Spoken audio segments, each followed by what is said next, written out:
उन्हीं का एक गीत था कि ओकर लागल रे मनवा अरे दया के भंडार में चाहे करतार में आ सके दरकार में ना। देखिए छठ क्यों मनाया जाता है कि एक दिन कहले ब्रह्मा आई बबुआ लोना ब्याह रचाई सुख से बीती समैया अरे सकल संग परिवार में आ सके दरकार में ना। जब ब्याह भइल तो रानी के पुत्र के शौक जागल सजाए जाए। ज्योति जी सुनिए, जब ब्याह भइल तो उनका रानी के संडिलवा तोड़ दिया हमारे पहन पहन के कोई बात ना। जब ब्याह भइल तो पुत्र के उनका चाहत भइल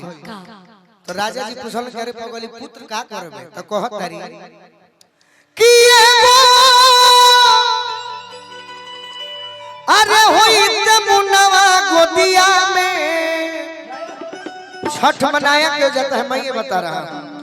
अरे खेलई तीरा जी होई त मुनवा गोदिया में खेलई तीरा जी होई त मुनवा गोदिया में।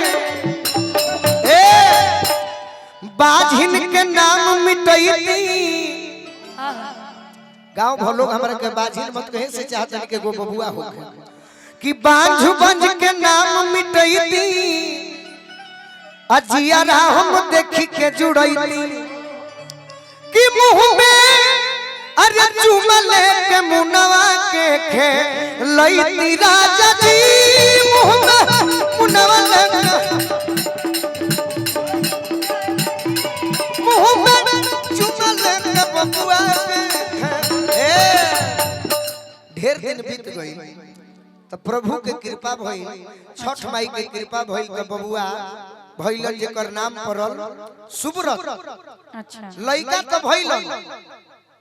केहू के लइका ना होखे तनी हट से मोना जी केहू के लइका ना होखे उ दुख होला आ लइका यदि हो के मर जाए ज्योति जी अरे बाप रे छोड़ी ना पैसा के बारे में तू अब लगलू फाइनेंसर बन लइका ना होखे दुख होला बिल्कुल आ लइका हो के मनोज भैया मर जाए उससे बड़का उससे दुख बड़ा दुख कोनो नहीं। लइका तो भइलन बाकी मरल भइले। राजा अपना बबुआ के लेके शमशान गइलन कैसे गोदिया में लेई के ललानवा गोदिया में लेई के ललानवा राजा या शमशाना गइलन हो राम गोदिया में लेई के ललानवा गोदिया में लेई के ललानवा राजा या राजा जो सही अपना बबुआ के गढ़ा खोद के गाड़ो चहले आवाज आई कि राजा रुक जाओ क्या कर रहे हो। राजा पूछलन कि तुम कौन हो। देवी प्रगट भइली कहली कि मुझे लोग खस्ती कहते हैं तुम्हारा बच्चा मैं जिंदा कर सकती हूँ लेकिन तुम्हें छठ का व्रत करना पड़ेगा। ढोर ढोर बहेला नयना देवी दरसना दिहलिए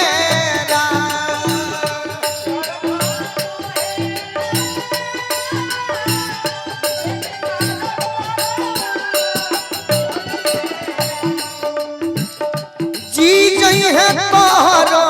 ललाना जी जई है तोहरो ललाना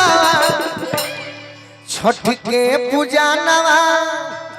करहो राजा कहलन कि जरूर माँ मैं छठ का व्रत करूंगा। उहे राजा कहलन के करा से छोटी रे मूटी मालिन रे बिटिया भुइया ए राजा इतना गदगद बड़े किए मलिनी बिटिया हमारा घरे फूल लेके ये तो काहे खाती हमार लइका भइल बा मर गई रहे छठी माई के कृपा भइल तो जी गई उहे कहलन राजा अरे फूलावाले ओई होए बिटिया अरगी ए ते के हो लड़की कहते कि राजा हम डोमिन बिटिया हमारा घरे ते सुख लेके आई है हमार लड़का मर रहे छठी माई की कृपा से जी गई बा उहे राजा कहत रह अरे कि छोटी रे मूटी डोमिन रे बिटिया भुइया लोटे होके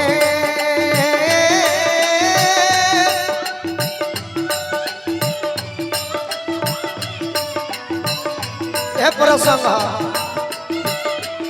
ए सुबावाले ओई होए बिटिया और घिया के हो बाबाले आई हाय बिटिया अरगिया के हो बे राजा कहलन के रे ते के हो कहली कि मालिक हम कोहरू के बिटिया हम बड़ी खुश बनी रे कोहरिन के बिटिया हमार लइका मर गई रहे छठी माई के कृपा से जी गइल बा तेहू एगो काम करी दिया वाले ओई होए बिटिया और घिया के हो